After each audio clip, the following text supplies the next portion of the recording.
Olá pessoal, eu sou Frank Thaís, do canal Historiando na Verdade. Antes de começar, deixe o like, porque o like é muito importante para a acessão do conteúdo, da plataforma do YouTube. Eu tava pensando muito hoje, estava assistindo o filme Os Dois Papas e recomendo que todos vejam, né, a mudança de visão entre Bento XVI e Mário Bergoglio, para falar sobre o comentário da ditadura do comunismo, né?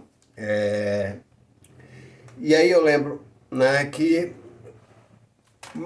Karl Marx ele explica no Manifesto Comunista, que é o documento político mais reeditado e mais publicado de todos os tempos, tá? Aqui eu não coloco documento religioso como a Bíblia, né? O Manifesto Comunista que dá origem, o pensamento de Marx e Engels em 48 dá origem ao Estatuto do Partido Comunista no mundo inteiro, tá? São 30 páginas, embora esse livro seja grosso, né? É porque ele é reeditado, tem várias análises de pensadores do marxismo, né? De todos os tempos depois da morte de Marx, justificando, né? E Marx, ele vai dizer que não tem como acabar com as desigualdades sociais impostas depois da Revolução Francesa, quando a burguesia assumiu o poder. Não tem como, se não for através da ditadura do proletariado, que vem da vitória na luta de classes, chegar ao mundo, né, mais igualitário, né, entre os menos favorecidos e os mais favorecidos. Tá? Digo isso porque, né, a burguesia se estabeleceu através de uma luta de classes, né, que foi na Revolução Francesa. Ela vai pregar igualdade, fraternidade e liberdade, né? E aí elas são utópicas. Por exemplo, né, a igualdade é onde? Né? E aí vamos pensar por que Marx incomoda tanto, né?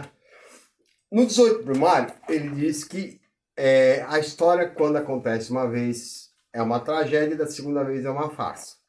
Né? Quando ele se refere ao golpe de Napoleão Bonaparte, dado em 1850, depois da Guerra Civil na França. Eu volto a falar depois em outra gravação. Né? Na miséria da filosofia, Karl Marx vai criticar o socialista utópico Proudhon, porque ele fala das desigualdades, mas não apresenta uma solução que Marx vai dizer no Capital, que é o materialismo histórico dialético, né? Vai denunciar a infraestrutura e superestrutura e vai dizer que a resposta para redistribuir renda é acabar com a mais-valia. Tá? E toda vez que essa democracia, né, burguesa que se sente ameaçada, ela vai reagir. Né? Ela só, ao fato de se sentir ameaçada, ela reage. Né? A história quando acontece pela primeira vez, é uma tragédia, a segunda farsa. Ele está se referindo à ditadura de Napoleão Bonaparte, em 1850. Depois da chegada da Revolução de Lenin, em 1917, na Rússia, que transforma a União Soviética, né, a burguesia do mundo todo vai reagir contra Lenin e contra seus estados. Né? Por exemplo, em Portugal vai estabelecer uma ditadura fascista de Salazar, na Espanha de Franco, na Itália de Benito Mussolini, e por fim, citar o último estado aqui, a Alemanha de Adolf Hitler, tá? Que é a terra de Karl Marx. Com detalhe que depois eu posso voltar a dizer, né? Parte do cristianismo, tanto protestante como católico, vai apoiar, tá? Mas eu vou falar hoje da reação na ditadura chilena, né? O mundo passava por uma Guerra Fria, né, quando Salvador Allende chegou ao poder em 1973, né, no Chile. Né?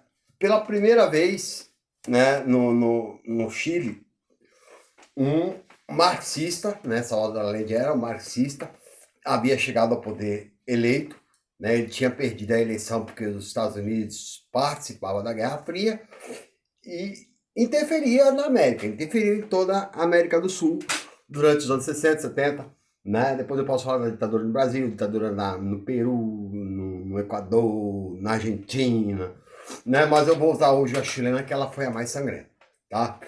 Salvador Allende, ele toma poder, chega ao poder em 1970, né? Os Estados Unidos vai trabalhar com a CIA, junto com a burguesia chilena, né? Para sabotar e derrubar o governo, né? E aí tem um detalhe que o Hugo Chávez vai lembrar, também eu posso dizer mais tarde. O Hugo Chávez era um estudioso do marxismo, e ele disse: não é possível se manter no poder pregando ideias de igualdade se não for através da força, né? Por isso que ele vai armar, né, a população operária para reagir contra a burguesia, porque a burguesia é violenta. O que acontece no Chile? Salvador Allende toma poder e começa a fazer reformas, né? Reforma agrária, né? Que é a justiça social da terra para quem quer produzir também ter direito a isso, né? O principal nacionalização do cobre, né? Que é a principal riqueza chilena, né? E o que mexe com os Estados Unidos principalmente, né? Quando Salvador Allende diz que as empresas internacionais, né, elas só poderiam ter lucro de 12% e o restante devolver ao Estado, né, para fazer uma redistribuição de renda. Isso vai mexer com os Estados Unidos vai sabotar a todo momento, né? O Salvador Allende acreditava que poderia fazer uma mudança no Chile, acabar com a desigualdade social de forma democrática, pacífica, tá? E em 73, né, o país vai estar atravessando por inflação, né? A burguesia está sabotando o governo de Salvador Allende, né? O exército começa, né, a se armar, se alia à burguesia, né? O exército. E quando Pinochet chega chefe do Estado-Maior, né, não demora 3 semanas para o golpe acontecer. O golpe vai acontecer no Chile, golpe militar, né, para combater o comunismo, né? Na manhã de 11 de setembro de 1973, quando o exército chileno bombardeia o Palácio La Moneda, né, a sede do governo chileno, e alguns dizem que Salvador Allende se suicida e outros dizem que ele foi assassinado dentro do Palácio Presidencial, né? Em 74, um decreto da junta militar chilena golpista dá poder a Augusto Pinochet, que vai iniciar aí a ditadura mais sangrenta da América do Sul, tá? Alguns autores da história dizem que morreu entre 30, 40 mil, outros falam em até 100 mil, né? Não se pode quantificar o número porque não tem estatísticas, né? Tem pessoas que não milhares de pessoas que não tinham famílias e que não reivindicaram corpos desaparecidos, né? A ditadura do Chile, né, primeiro criou campos de concentração, cerca de 60. Né? O Estádio Nacional de Santiago foi uma das referências no Chile, né, onde milhares de pessoas foram detidas, né? E quem eram os detidos? Né? Eram as pessoas de esquerda, comunistas. Na ditadura militar do Brasil, se um militar suspeitasse que eu tivesse um livro desse, eu seria preso. Eu não poderia pensar isso sobre marxismo, né? Então, estima-se que no mínimo 40 mil pessoas desapareceram, né? E quantifica-se no mínimo 3 mil pessoas assassinadas, estupro de milhares de mulheres, né, na ditadura,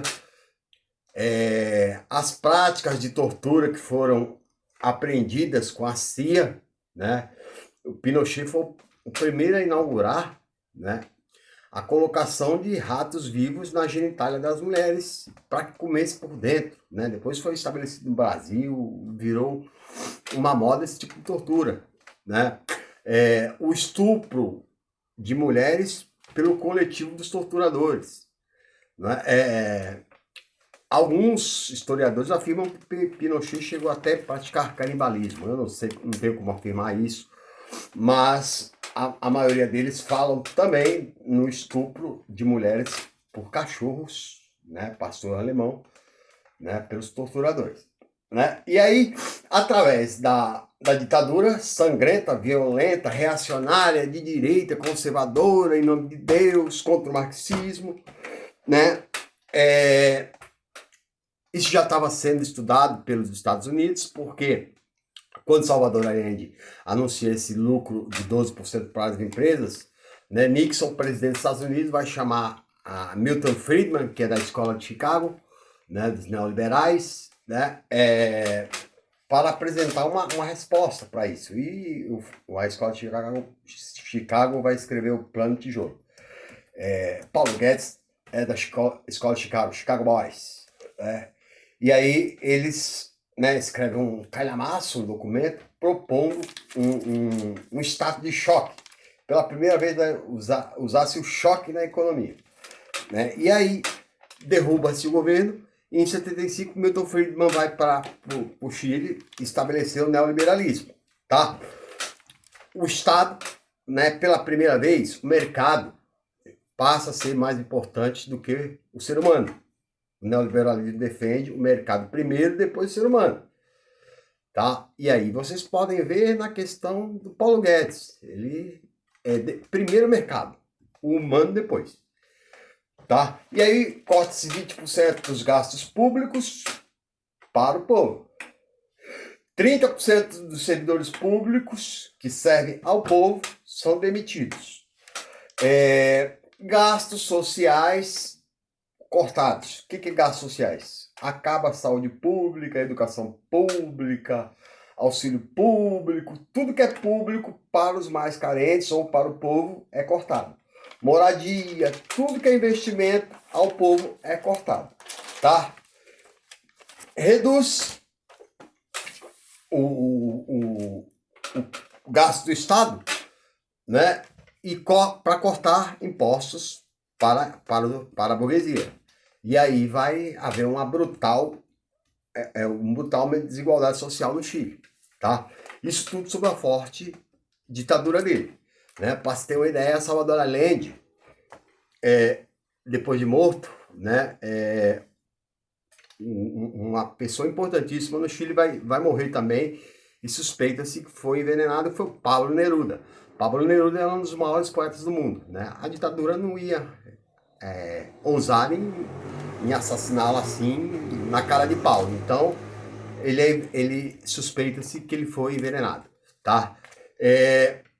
A ditadura ela foi tão sangrenta, né, tão violenta, que o próprio Estados Unidos, que patrocinou, né, organizou, né, depois vai denunciar e eu digo por quê. Mas em 1976, por exemplo, né, o Chile, né, aliás, nos anos 70, a Operação Condor foi liderada pelo Chile nas ditaduras, né, que a democracia estadunidense defendia. O Plano Condor. O Plano Condor é o plano de caça a pensamento de esquerda em toda a América do Sul. Quem pensar de esquerda, suspeito. Né? E aí 80 mil pessoas desapareceram da face da Terra, né? Pelo menos no continente da América do Sul. Né? Inclusive brasileiros também, né, que pensavam sobre Marx ou sobre tivesse um pensamento de esquerda, desapareciam. Né? Em 76, o Pinochet ele ganha um inimigo que é os Estados Unidos, porque a mãe de Pinochet, né, Orlando Lettier, que era um diplomata, um ferrenho crítico, né, um diplomata chileno, ferrenho crítico da ditadura, exilado em Washington, nos Estados Unidos, vai ser assassinado através de atentado terrorista praticado a mando de Pinochet. Né, vamos colocar uma bomba no carro dele que vai explodir, vai matar dentro dos Estados Unidos, que eles não aceitam, né, um atentado terrorista dentro dos Estados Unidos. E aí o governo se coloca contra. Os Estados Unidos vai começar a denunciar né? Internacionalmente, embora viole direitos humanos, o que o governo fazia e que os Estados Unidos aceitou, né, de 73 a 76, calou a boca, né, os estupros, os homicídios, né, toda a violência imposta, os Estados Unidos, né, foi cúmplice, mas quando, né, feriu a honra estadunidense, eles começaram a denunciar. Mas mesmo assim, né, o governo se manteve, né. O Pinochet ele ficou de 1973 a 1990. Ele acabou, né, por exemplo, ele devolveu a reforma agrária que havia sido feita, ele devolveu para a elite ruralista. A elite ruralista voltou a ter as propriedades, ele privatizou tudo que eu disse, né, e ao ponto de privatizar parte da água no Chile. Né? Alguns ruralistas, empresários são donos de rios no Chile. E tem gente que não tem, no máximo, gente pobre no Chile, no máximo 50 litros de água por dia. Ou você lava a louça, ou você toma banho, ou você cozinha. Né? Porque isso era a defesa, né, do mercado. E o erro do Salvador Allende foi o que eu disse. Né? O conceito principal de Marx é que não adianta você tentar criar um Estado igualitário, um Estado com menos desigualdade no mundo, se não for através da ditadura do proletariado, porque a classe burguesa ela é reacionária, né, por natureza. Ela vai reagir, né, por natureza a qualquer mudança social, né? A classe burguesa, a maioria ela é conservadora, ela conserva os valores morais, principalmente econômicos, mas ela é liberal nos direitos, acaba o direito de qualquer um, tá? Então ela reage quando tenta mudar a ordem econômica, onde ela ganha e o povo perde. É assim em qualquer lugar do mundo. Veja uma discrepância. Por último, para finalizar, o neoliberalismo nos Estados Unidos. Porque mais de 90% da população estadunidense, em quase 320 milhões de habitantes, porque quase 80%, 90% da população tem que trabalhar para deixar os outros 10% mais ricos. E eles mais pobres. Né? Eu já disse outras vezes que a pobreza dos Estados Unidos chega a 100 milhões de pessoas. Isso é resultado do neoliberalismo. Né? 40 milhões estão abaixo da linha da pobreza. Isso vocês podem ver nos documentários da BBC, né? Que não é nenhuma comunista. A BBC de Londres é um canal de direita, tá? Mas ela faz ela mostra as desigualdades sociais nos Estados Unidos. E as desigualdades sociais, depois de Paulo Guedes, vem aumentando curiosamente. Eu vou falar em outro programa, né, sobre o que está acontecendo, mas eu cito um exemplo. Né, toda vez que passa o carro de ovo na rua, né, e quanto mais ele passa, eu faço essa análise. A crise está maior. Né? E aí, a Folha de São Paulo deu hoje no Datafolha que 67% da carne vermelha foi parado de se consumir pelo povo. Né? O povo perdeu o poder econômico, então não está consumindo carne de boi, né? Que aumentou mais de 50%. No entanto, 50% do ovo aumentou. Por quê? Porque a pobreza está aumentando sem o repasse da desigualdade, sem o repasse das desigualdades que o Estado faz. Qual é a ideia de evolução que nós temos que pensar?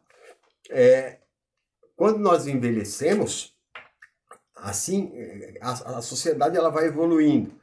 E com a evolução, ela tem que ser mais justa. A ideia é de justiça. As pessoas têm que pensar em justiça. Tá? E os únicos documentos que falam em justiça, e ela tem que ser através da força, porque não há compromisso nenhum da elite com o pobre. Né? Eu não sei se vocês estão assistindo o caso da